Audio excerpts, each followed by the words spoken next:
Cet enregistrement vous est proposé par Trésor Sonore, votre audiothèque. Choisissez ce que vous écoutez quand vous voulez. Rendez-vous sur www.trésorsonore.com ou sur l'application téléphonique. On est heureux de se retrouver dans ce lieu pour prêcher la bonne nouvelle de l'Évangile. Quand Jérôme a introduit ce temps de chant, j'ai cru qu'il allait prêcher ce que j'avais sur le cœur. Il a parlé de, quand on va mourir, on va être dans la présence de Dieu, on va être auprès de notre Seigneur. Et il a dit quelque chose aussi qui est important de voir, c'est que la vie, elle est très courte sur cette terre. Elle est très courte. Et le sujet ce soir, c'est justement de réfléchir à cela. C'est quand on est sur terre qu'on doit faire le bon choix pour pouvoir aller au bon endroit. Et c'est important de réfléchir à cela parce qu'on est encore sur terre. Et c'est encore le moment, de réfléchir. Et si on n'est pas, réconcilié avec Dieu, il est temps de le faire. Alors je vous invite à prendre un texte dans l'évangile de Luc, au chapitre 16, versets 19 à 31. Il y avait un homme riche qui était vêtu de pourpre et de fin lin, et qui chaque jour menait joyeuse et brillante vie. Un pauvre, nommé Lazare, était couché à sa porte, couvert d'ulcères, et désireux de se rassasier des miettes qui tombaient de la table du riche. Et même les chiens venaient encore lécher ses ulcères. Le pauvre mourut, et il fut porté par les anges dans le sein d'Abraham. Le riche mourut aussi, et il fut enseveli. Dans le séjour des morts, il leva les yeux, et tandis qu'il était en proie au tourment, il vit de loin Abraham et Lazare dans son sein. Il s'écria, « Père Abraham, aie pitié de moi, et envoie Lazare pour qu'il trempe le bout de son doigt dans l'eau et me rafraîchisse la langue, car je souffre cruellement dans cette flamme. » Abraham répondit, « Mon enfant, souviens-toi que tu as reçu tes biens pendant ta vie, et que Lazare a eu les maux pendant la sienne. Maintenant il est ici consolé, et toi tu souffres.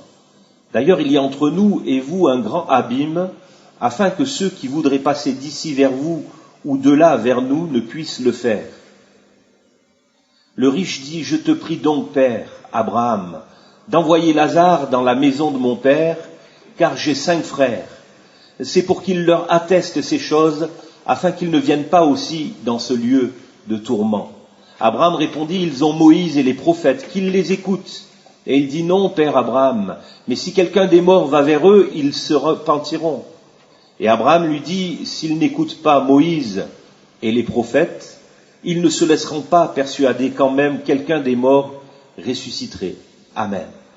2 versets, 2 vies différentes. Les 2 premiers versets. La vie d'un homme qui est riche, un homme riche, et la vie d'un pauvre, un nommé Lazare.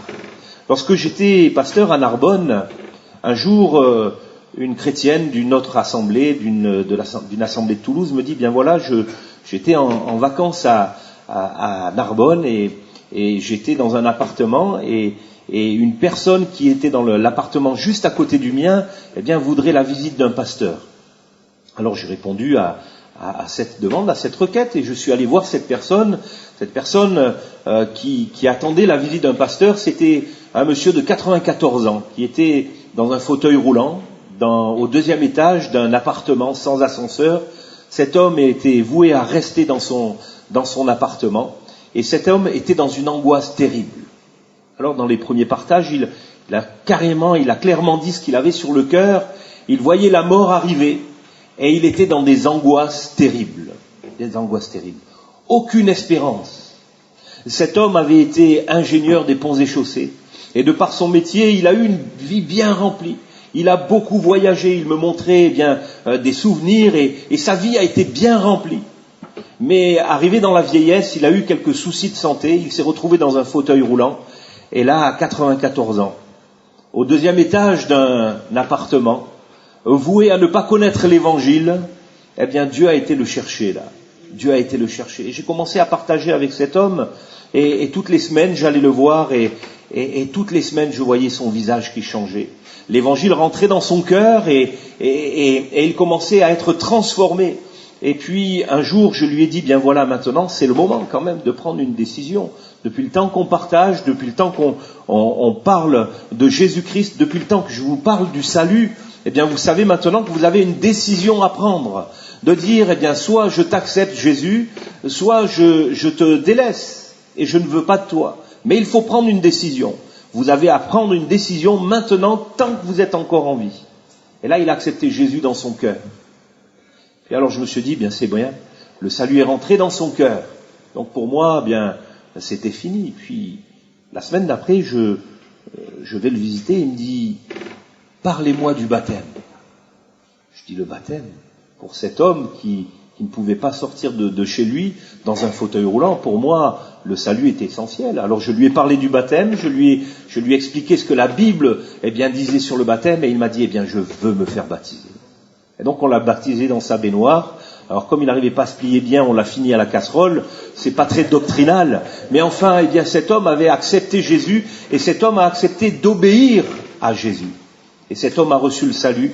3 mois plus tard, le Seigneur le reprenait. Le Seigneur, notre Dieu veut sauver les pécheurs que nous sommes.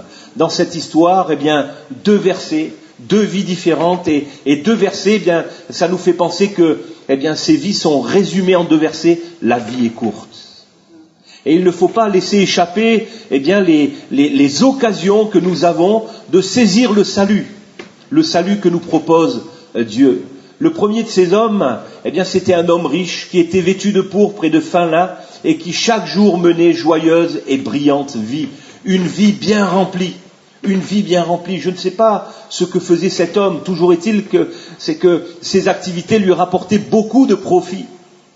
Dans la Bible, Jésus raconte l'histoire d'un homme aussi qui réfléchit, il a des granges, il engrange dans ses granges, il a beaucoup de profit, et il réfléchit, il dit il faut que je gagne encore plus, il faut que j'abatte ces granges, que j'en construise des plus grandes encore. Et le Seigneur lui dit insensé, ce soir même, le Seigneur, je reprendrai ton âme, ce soir même. Et je crois que, quand l'évangile est à la porte de notre cœur, il faut ouvrir le cœur. Il faut ouvrir le cœur maintenant, parce qu'on ne sait pas ce qui peut se passer. On ne sait pas ce qui peut se passer. Un ami pasteur faisait une mission à Arles, il y a quelques années, et puis, dans cette mission, il a prêché l'évangile, et dans cette mission, il y avait un couple qui avait connu l'évangile, qui s'était donné, puis qui s'était éloigné. Ils étaient partis, ils avaient lâché la main de Dieu. Et ils sont revenus pour cette mission. Et là, ils ont été touchés à nouveau par le message de l'Évangile. Ils ont été touchés au plus profond des cœurs. Dans la réunion, ils ont pleuré. Ils ont demandé pardon au Seigneur Jésus. Il y avait de la joie dans l'église. Et quand ils sont partis, ils ont pris leur voiture. Et sur la route entre Arles et Saint-Martin-de-Croix, ils ont pris un platane et ils sont morts tous les 2. On ne sait pas quand le Seigneur va nous reprendre. C'est la raison pour laquelle, il faut se mettre en règle avec Dieu maintenant. Cet homme n'a pas fait cela. Toujours est-il, c'est que ces versets nous font bien comprendre que cet homme avait une vie bien remplie, mais une vie bien remplie pour lui-même. Il n'a pas pensé à Dieu, et certainement il ne devait pas penser beaucoup aux autres. Le pauvre Lazare, quant à lui, il était couché à sa porte, couvert d'ulcères. Un homme qui a vécu des souffrances toute sa vie, mais un homme qui a certainement eu un regard porté vers Dieu. Et malgré la souffrance, malgré son état, on comprend avec la suite de l'histoire que cet homme a fait une démarche spirituelle. Il s'est tourné vers son Sauveur. Et certainement, il lui a donné son cœur. Il lui a donné son cœur. Le Seigneur voit. Le Seigneur a compassion de ceux qui souffrent. Et le Seigneur sauve. Amen. Alléluia. Ce qu'il y a de commun entre ces 2 hommes, c'est que le texte nous le dit, ils sont morts. Comme Jérôme nous disait tout à l'heure, on va mourir. On va mourir. Et ça, c'est quelque chose de commun. Le riche mourut aussi. Le pauvre mourut. Depuis que je suis à Montauban, j'ai fait 38 obsèques de membres de l'Église. J'en ai fait d'autres en parallèle. Charles Gisquet me disait, tu as un ministère pour les obsèques, toi. Et je fais 38. C'est une réalité, la mort. C'est une réalité, la mort. Et que nous soyons au Seigneur ou que nous ne soyons pas au Seigneur, nous passerons par là. C'est une réalité. C'est quelque chose de commun à tout le monde. De commun à tout le monde. mais ils n'ont pas la même destination. Le texte nous dit, bien, le riche, on l'a enseveli. On l'a enseveli. Mais gloire à Dieu pour le pauvre. Vous vous rendez compte, ce sont des anges du Seigneur qui sont venus le prendre et ils l'ont porté pour l'amener dans la présence de Dieu. Des anges du Seigneur. Des anges du Dieu créateur. C'est pas des motards de la garde républicaine qui sont à l'Élysée, qui escortent le président, et ça c'est réservé au président, mais là pour tous les enfants de Dieu, ce qui nous est réservé, si nous sommes en règle avec Dieu, ce qui nous est réservé, c'est que lorsque on donne notre dernier souffle, il y a des anges du Seigneur qui viennent nous prendre et qui nous amènent dans la présence de Dieu, dans la paix éternelle, dans la joie, dans la félicité. Que de mots la Bible emploie pour décrire le paradis. Ça donne envie. Alors, faut pas se précipiter pour y aller. On a le Seigneur, c'est lui qui décide. C'est lui qui décide le moment. Et voilà, on a cette espérance qui est vivante. On a la joie dans notre cœur. C'est ce qu'on a chanté tout à l'heure. C'est pas parce qu'il y a de la bonne musique, c'est pas parce que, il y a des beaux locaux. Non, ce qui fait la joie d'un chrétien, c'est le salut qu'il a dans son âme, une réalité. C'est certain. Ce salut nous a été accordé par grâce, par notre Seigneur Jésus-Christ. On voit dans le séjour des morts, le riche a des regrets éternels. Il lève les yeux et il voit au loin Abraham et Lazare. Et lui, il est dans un lieu de tourment. Il y a des tourments, la Bible décrit un petit peu ce lieu de tourment, un lieu où il y a des pleurs constants et des grincements de dents. C'est gênant les grincements de dents, non ? Quand quelqu'un grince des dents, ça énerve. Et la Bible décrit cela. Jésus décrit aussi ce lieu comme étant la géhenne. C'est quoi la géhenne ? La géhenne, c'était les poubelles de Jérusalem. Et pour pouvoir garder une certaine salubrité, il y avait un feu permanent dans ces poubelles. Tous les déchets étaient mis et on maintenait le feu allumé. Et c'était un endroit qui sentait mauvais, c'était un endroit où il y avait tout autour, ce qui n'était pas brûlé, il y avait certainement des rats, c'était insalubre, mais il y avait un feu qui était là, un feu permanent. Et quand Jésus décrit l'enfer, quand il parle de la géhenne, les gens de Jérusalem savent ce que c'est. C'est un endroit où on reste pas. C'est un endroit où on déverse les détritus, mais on reste pas dans la géhenne. Et Jésus décrit cela. Et on le voit, ces regrets éternels. Il voit au loin, il appelle. Mais Abraham lui dit, souviens-toi que tu as reçu tes biens pendant ta vie. Souviens-toi. Et ça parle, ça, au cœur. Le Seigneur, se révèle à tous les hommes. La Bible dit que Dieu se révèle, de par la création déjà. Sa puissance éternelle, sa divinité se voit comme à l'œil nu quand on les considère dans ses ouvrages. Quand on considère l'ouvrage de la création, oui, on peut voir Dieu qui se révèle. Dieu se révèle dans nos consciences également. Quand on fait quelque chose qui n'est pas bien, on est repris dans notre cœur. Depuis tout petit, quand on commence à prendre conscience des choses, un enfant qui fait une bêtise, il sait. Ou alors quand la lumière, l'éclaire sur ce qu'il a fait, il est repris dans son cœur. Il a honte. Ce sont des choses qui sont là, qui sont dans le cœur de l'être humain, le cœur des femmes, le cœur des hommes, parce que Dieu nous a conçus comme cela, et parce que Dieu veut se révéler, et il se révèle dans notre conscience. C'est Paul qui le dit aux Romains. Et puis Dieu se révèle aussi, par sa parole.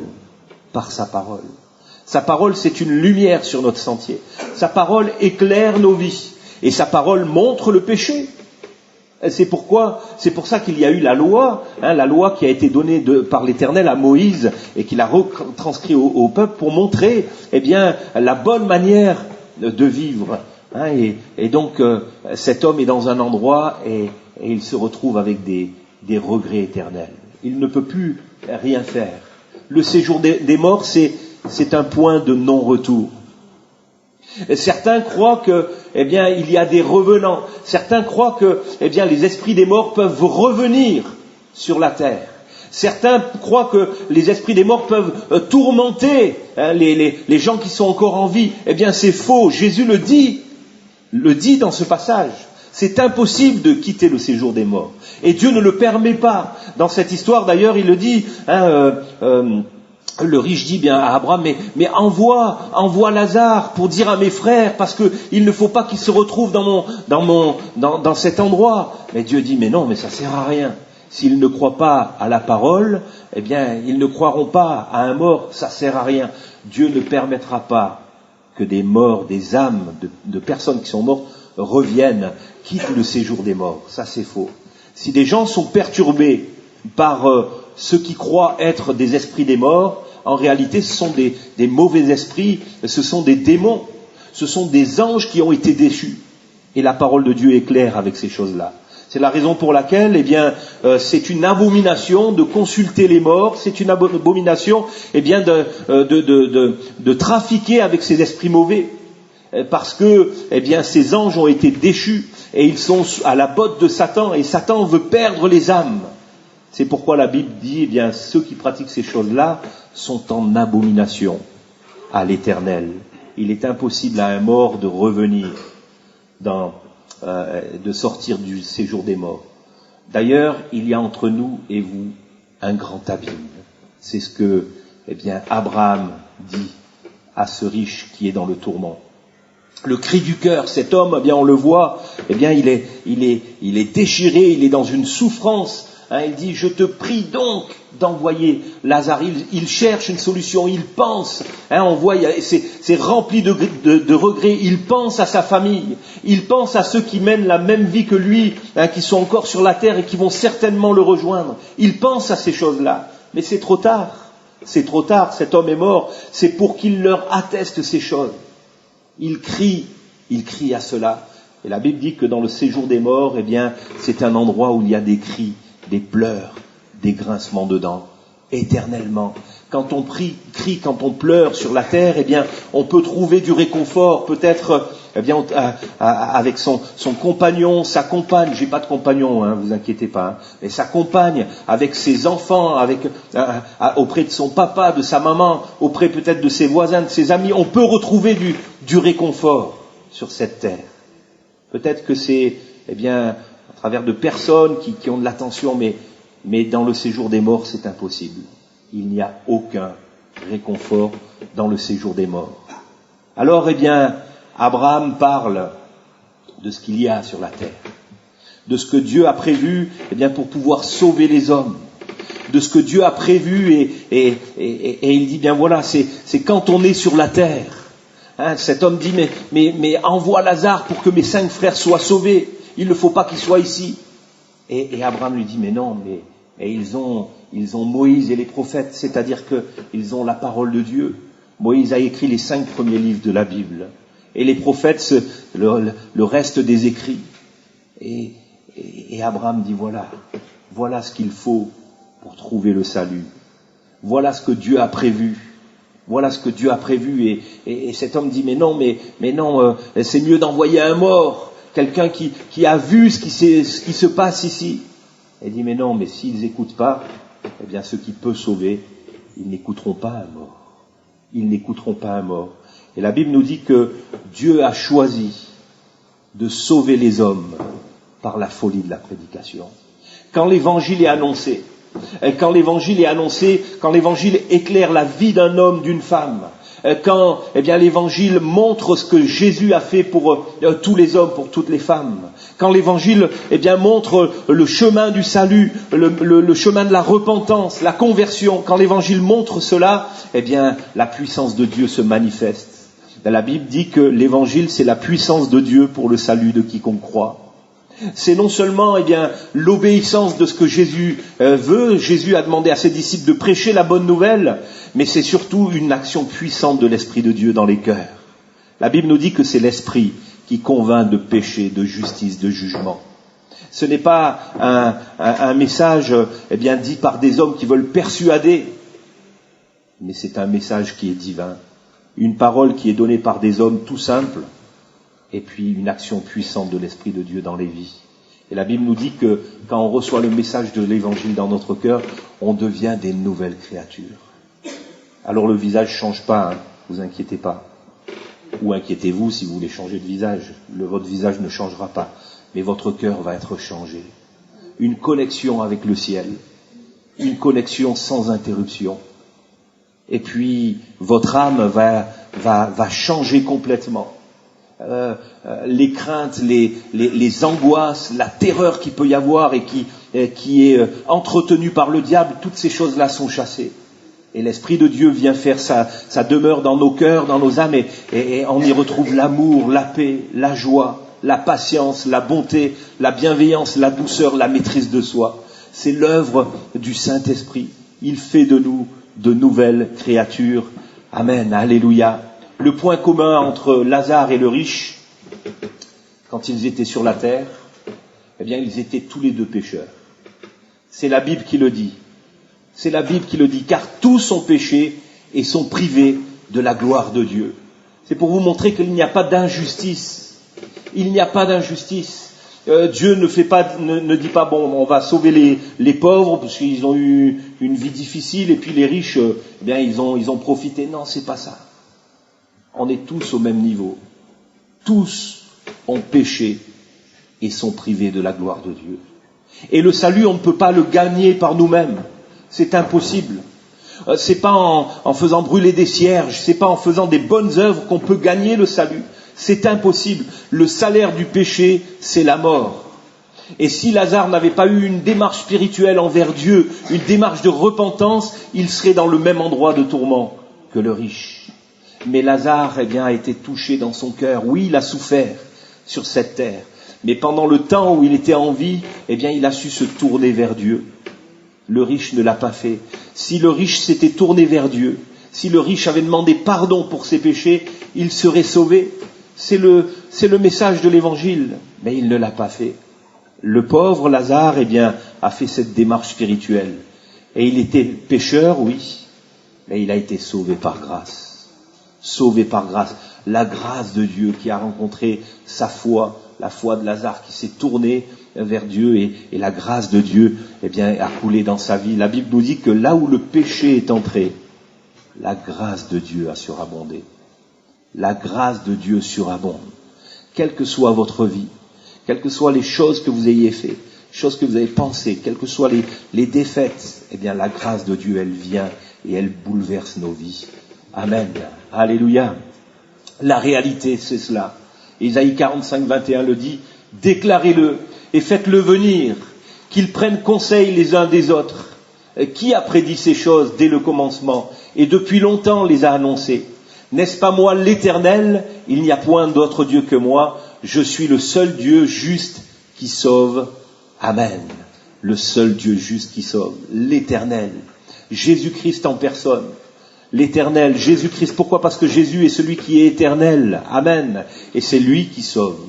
Alors c'est vrai que bien, le temps est court. Les 2 premiers versets, on l'a vu en 2 versets, des vies résumées. Un riche, une vie bien remplie, une belle maison. Il n'avait pas de voiture à l'époque, mais il devait avoir eh bien, peut-être un beau char, des chameaux, des chevaux. Il devait montrer qu'il était riche. De toute façon, il avait des vêtements de pourpre et des vêtements royaux. Une vie bien remplie, résumée en un verset. Et puis c'est trop tard. Et puis le pauvre, eh bien aussi, résumé en un verset. Mais dans ce verset, dans cette courte vie, eh bien, il a eu l'intelligence de se tourner vers Dieu. Il a eu l'intelligence de se repentir de ses péchés. Et il a été sauvé. Jésus-Christ est venu. Amen. Et Jésus-Christ est venu pour sauver les pécheurs que nous sommes. Alléluia. C'est une réalité. Jésus-Christ est venu et la Bible nous dit qu'il est comparé à une lumière. Cette lumière était la véritable lumière qui, en venant dans le monde, éclaire tout homme. Tous les hommes. Tous les hommes sont éclairés par Jésus. Tous les hommes, eh bien, à tous les hommes, Dieu présente le salut. Dieu se révèle à tous les hommes. Et même dans des endroits où peut-être que des évangélistes, des hommes de Dieu qui prêchent la parole, eh bien, ne peuvent pas aller, eh bien, Jésus-Christ se révèle encore. Ce témoignage dans une mosquée en Algérie, eh bien, un homme était là, il pratiquait sa religion et alors que l'imam était en train de faire son prêche, eh bien cet homme a entendu « Pardonne-leur, car ils ne savent ce qu'ils font ». Alors cet homme s'est retourné et derrière lui il n'y avait personne. Il continue à écouter l'imam et il entend encore une fois « Pardonne-leur, car ils ne savent pas ce qu'ils font ». Il se retourne, il n'y avait personne et encore une troisième fois. À la fin de ce moment, il a été voir l'imam et lui a dit voilà ce qui s'est passé pendant que j'étais en train d'écouter et j'ai entendu une voix derrière moi qui me disait eh bien pardonne-leur car ils ne savent ce qu'ils font. L'imam savait d'où venaient ces paroles. Ces paroles viennent de l'évangile. Jésus sur la croix mourant, eh bien pardonner aux hommes. Sur la croix, il est mort sur la croix et il a pardonné. Et dans les paroles qu'il a pu dire sur la croix, il y a ces paroles merveilleuses. Père, pardonne-leur, car ils ne savent pas ce qu'ils font. L'imam savait l'origine de ces paroles-là. Il a dit à cet homme, ben non, tu vois, c'est le djinn qui t'a parlé. C'est-à-dire c'est le démon qui t'a parlé. Cet homme est rentré chez lui et il dit non, c'est pas possible, j'ai entendu cette voix. J'ai entendu cette voix. Alors il a été sur Internet et il a tapé ces paroles, Père, pardonne-leur, car ils ne savent pas ce qu'ils font. Et il est tombé sur l'Évangile et il a commencé à lire. Et l'Esprit de Dieu a commencé à travailler le cœur de cet homme. Et cet homme, eh bien, s'est converti au Seigneur Jésus-Christ. Il a donné sa vie. Il a demandé pardon pour tous ses péchés. Cet homme a été sauvé. Parce que, eh bien, Jésus-Christ est venu. Il est la lumière qui éclaire tous les hommes. Et ce texte nous dit, c'est Jean qui parle, il dit bien voilà, mais il est venu vers les siens et les siens ne l'ont pas reçu. La Bible nous dit que Jésus a été maltraité, il a été abandonné, homme de douleur, habitué à la souffrance, il a été mis de côté. Mais aussi, Jean dit bien voilà, tous ceux qui l'ont reçu, tous ceux qui ont reçu Jésus dans leur cœur, tous ceux qui ont accepté de reconnaître qu'ils étaient pécheurs, tous ceux qui ont demandé pardon pour leurs péchés au Seigneur Jésus-Christ, eh bien, tout cela, Jésus a fait d'eux des enfants de Dieu. Amen. Il a fait d'eux des enfants de Dieu, mais à tous ceux qui l'ont reçu, à ceux qui croient en son nom, elle a donné le pouvoir de devenir enfants de Dieu, lesquels sont nés non du sang, ni de la volonté de la chair, ni de la volonté de l'homme, mais de Dieu. Dieu veut que vous soyez sauvés. Amen. Dieu veut vous sauver. Et Dieu simplement attend que vous croyiez en lui, vous croyez en Jésus-Christ. Et il agit. Amen. Pour cela, pour nous sauver, Jésus a donné sa vie sur la croix. Il est mort pour nos péchés. La Bible avait annoncé que sans effusion de sang, il n'y aurait pas de pardon de péché. Et il y a eu des sacrifices qui ont été faits pendant des milliers d'années. C'était des choses qui annonçaient ce qui allait se passer. C'était une image de ce qui allait se passer. Mais le sang des animaux ne servait à rien. Constamment, on faisait des sacrifices pour le pardon des péchés. Parce que Dieu préparait la conscience des hommes à recevoir le message de l'Évangile. Et Jésus est venu comme un agneau qu'on mène à la boucherie. C'est ce que dit la Bible. Et quand Jean-Baptiste a vu arriver Jésus, d'ailleurs, il a dit « Voici l'agneau de Dieu qui ôte le péché du monde. Voici l'agneau de Dieu. » Et Jésus a donné sa vie. Et Paul peut dire aux Romains, c'est lui que Dieu a destiné par son sang à être pour ceux qui croiraient victime propitiatoire afin de montrer sa justice parce qu'il avait laissé impunis les péchés commis auparavant au temps de sa patience, afin, dis-je, de montrer sa justice dans le temps présent de manière à être juste tout en justifiant celui qui a la foi en Christ Jésus. Amen. Ce soir, mettez votre foi dans le Seigneur Jésus. Peut-être que vous vous êtes éloigné. Eh bien, le Seigneur vous attend. Revenez dans la maison, comme le fils prodigue est revenu dans la maison. Soyez au bénéfice de la croix. Soyez au bénéfice de l'œuvre de Jésus-Christ. Soyez au bénéfice de la grâce de Dieu qui coule encore aujourd'hui. Amen. Alors pour terminer, eh bien, il y a des choses qui sont devant nous. Oui, le riche, eh bien, c'est dans un point de non-retour. Mais pour tous ceux qui ont accepté Jésus, des choses merveilleuses qui nous attendent. Et il y a un message qui remplit nos cœurs d'espérance. Daniel 12, 2, 3. Plusieurs de ceux qui dorment dans la poussière de la terre se réveilleront, les uns pour la vie éternelle, les autres pour l'opprobre, pour la honte éternelle. Ceux qui auront été intelligents brilleront comme la splendeur du ciel, et ceux qui auront enseigné la justice à la multitude brilleront comme les étoiles à toujours et à perpétuité. Amen. Ce soir, je vous invite à être intelligent. Cet enregistrement vous a été proposé par Trésor Sonore, votre audiothèque. Écoutez et téléchargez gratuitement des milliers d'enregistrements. www.trésorsonore.com www.trésorsonore.com